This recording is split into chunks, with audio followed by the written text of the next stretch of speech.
এবং তাদেরকে সংশোধন করে দেওয়া, প্রতিবাদ জানানো। সরকার যদি ভালো কাজের উদ্যোগ নেয় তাহলে আমরা বরাবর বলে আসছি, বিশেষ করে সংসদে গিয়ে প্রথম দিনই বলেছি, শেষ দিনও বলেছি যে আমরা সরকারের সকল ভালো কাজের সহযোগিতা করব। কিন্তু দেশের কোনো ক্ষতি যদি হয় আমরা নীরবে বসে থাকবো না, অবশ্যই আমরা আওয়াজ তুলব, প্রতিবাদ করব, প্রয়োজনে আমরা প্রতিরোধ গড়ে তুলব। এটি হবে একটা দায়িত্বশীল বিরোধী দল হিসাবে আমাদের কাজ। তা আমরা একটা জিনিস লক্ষ্য করেছি যে জাপান বাংলাদেশকে নিয়ে অনেক চিন্তা করে।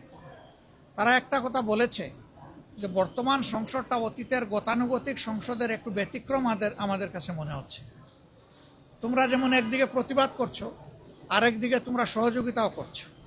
এইভাবে যদি তোমরা তোমাদের দেশকে ভালোবাসো তাহলে আমরাও তোমাদের প্রতি ভালোবাসা বাড়িয়ে দেব। এটা কিন্তু তাদের একটা অত্যন্ত মজবুত বার্তা এই দেশ এবং জনগণের জন্য। আপনারা দোয়া করবেন এখানে।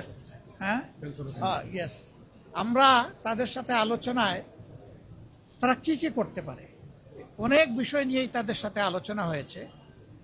এর মধ্যে একটা বিষয় ছিল, আমাদের দেশে আপনারা জানেন যে বিপুল সংখ্যক ক্যান্সারের রোগী আছে।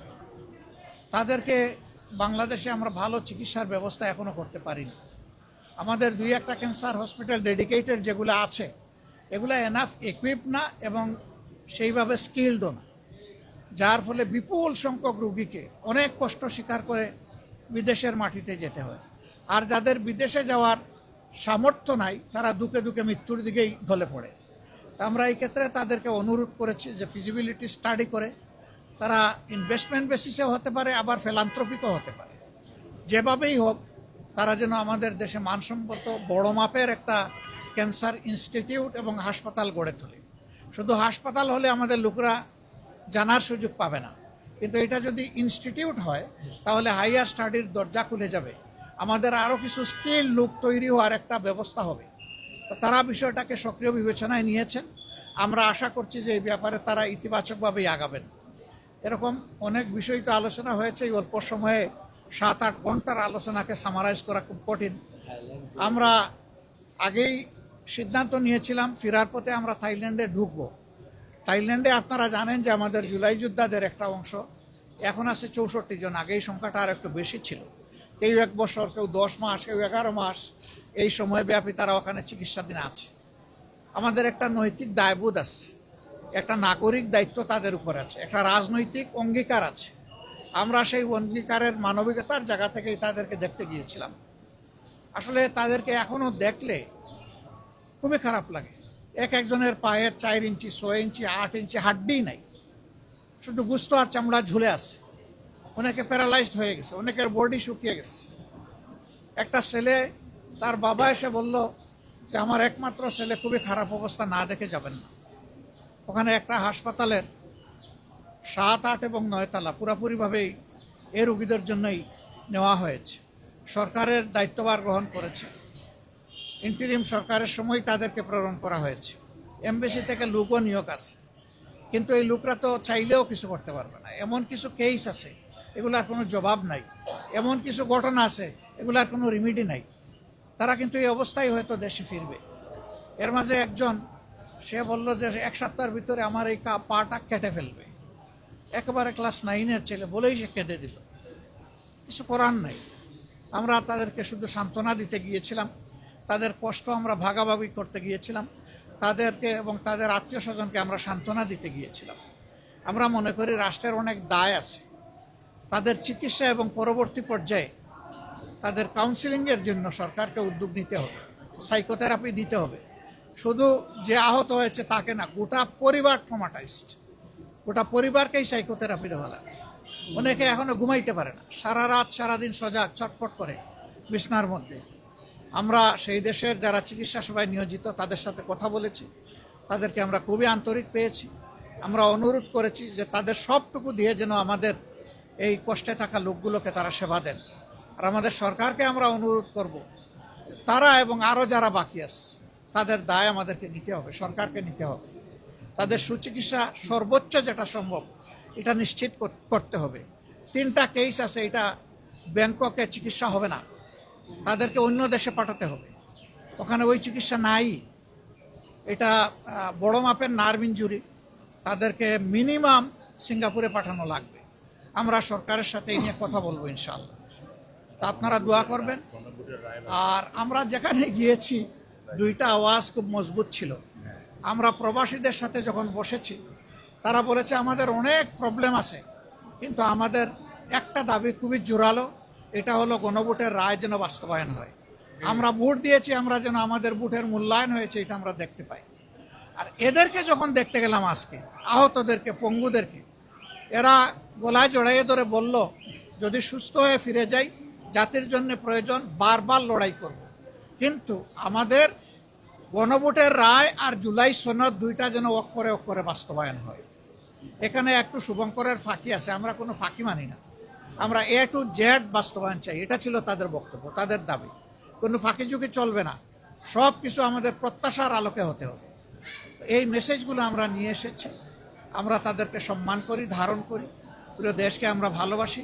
আমরা সবাই মিলে ইনশাআল্লাহ দেশের সমস্যারও সমাধান করে সামনে এগিয়ে যাব এবং দেশের উন্নয়নে আমরা সবাই মিলে একসাথে কাজ করব। বিরোধী দলীয় নেতা একটি প্রশ্ন আছে, আপনি নিশ্চয়ই সফরে খেয়াল করেছেন পশ্চিমবঙ্গে নির্বাচন হয়েছে, সেখানে বিজেপি ক্ষমতায় এসেছে, আসার পরে সেখানে যারা ইসলাম ধর্মের অনুসারী আছেন তাদের উপরে আমরা ব্যাপক নিপীড়নের খবর পাচ্ছি বা দেখতে পাচ্ছি, আপনিও দেখতে পাচ্ছেন।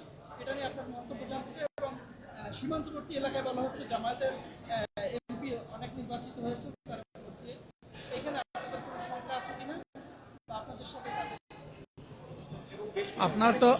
আপনার তো দুই প্রশ্ন, আর এর সাথে উনি পুশিনের কথা বলেছেন।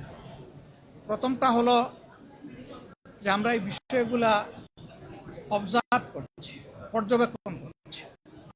আমরা পর্যবেক্ষণ করে এই ব্যাপারে প্রতিবেশী দেশ হিসেবে আমাদের যেটা করণীয় সেটা আমরা করব। 2 নম্বর হচ্ছে যে এটা পশ্চিমবঙ্গ কেন, দুনিয়ার যে কোনো জায়গায় যদি কোনো নিরীহ মানব গোষ্ঠীর উপর কোনো ধরনের জুলুম করা হয় আমরা তার বিপক্ষে।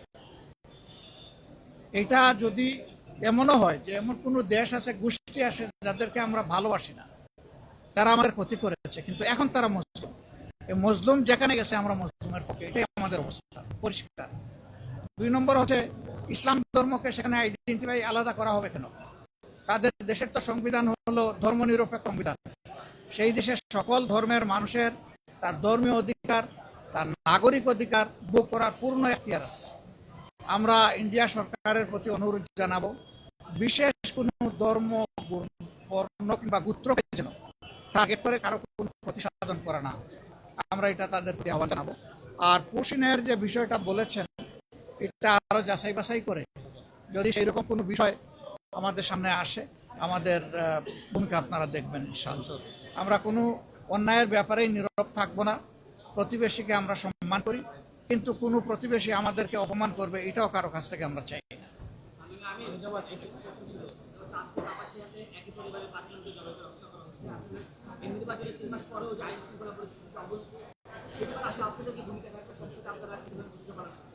সংসদ তো 1 মাস পরে হবে, এখন কি বসে থাকবো আমরা? হ্যাঁ, এখনো আমরা এই সমস্ত বিষয়ে অবশ্যই জনসচেতনতা, প্রতিবাদ এবং সরকারকে তার দায়িত্ব পালনের জন্য আমরা চাপ দেবো, এটা আমাদের দায়িত্ব। সরকার এখন বেশি বেশি পলিটিসাইজ হয়ে গেছে, এখন পলিটিক্যাল জায়গাগুলো দখল করার কাজে ব্যস্ত থাকলে তো এই সময় হবে না। এই সময় দেশের মানুষের নিরাপত্তাকে আগে নিশ্চিত করতে হবে। তা আমরা সরকারের প্রতি আহ্বান জানাবো, এখানে হলো 5 জন, তারপরে আরো কোন জায়গায় জানি এটা বোধহয় ইয়েতে এই নোয়াগাঁয় হলো 4 জন, চিটাঙ্গের 3 জন, সব গোলাকাটা। এগুলা কি? এরা কারা? কারা এগুলা করে পালিয়ে যায়? কোথায় যায়? কার লোক? কে শেল্টার দেয়? এগুলো অবশ্যই খুঁজে বের করতে হবে। এগুলো না হয় ফেসবুকে মানে যুদ্ধ চালাইলে তো হবে না, ফেসবুকের যুদ্ধ বাদ দিয়ে কালপেটদের বিরুদ্ধে এখন যুদ্ধে নামতে হবে সব। সেটাই আমরা চাই। ধন্যবাদ ভাই আপনাদেরকে।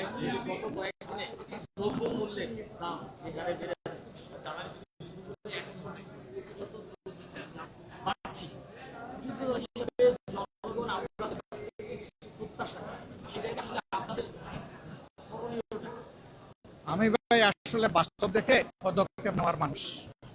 আমি মানে এখানে নেমেই নিয়ত করেছি, সম্ভব হলে আজকে ডুববো, না হলে কালকে ডুববো। আমি যাব পাইকারি বাজারে, আমি যাব খুচরা বাজারে, আমি যাব যেখান থেকে মালগুলো আসে, এটা 200 মাইল দূরে হলে ওখানেও যাব। ওখানে উৎপাদন স্থলে এটার দাম কত, এখানে আসার পরে পাইকারি মার্কেটে কত, তারপরে খুচরা মার্কেটে কত। এই তিনটা যাচাই করার পরে আমরা আমাদের ভূমিকা নিব ইনশাআল্লাহ। আমরা চুপ থাকবো না। বাংলাদেশের চুক্তি নিয়ে বেশ কথা হচ্ছে এবং এটা বাংলাদেশের কোনটার সাথে?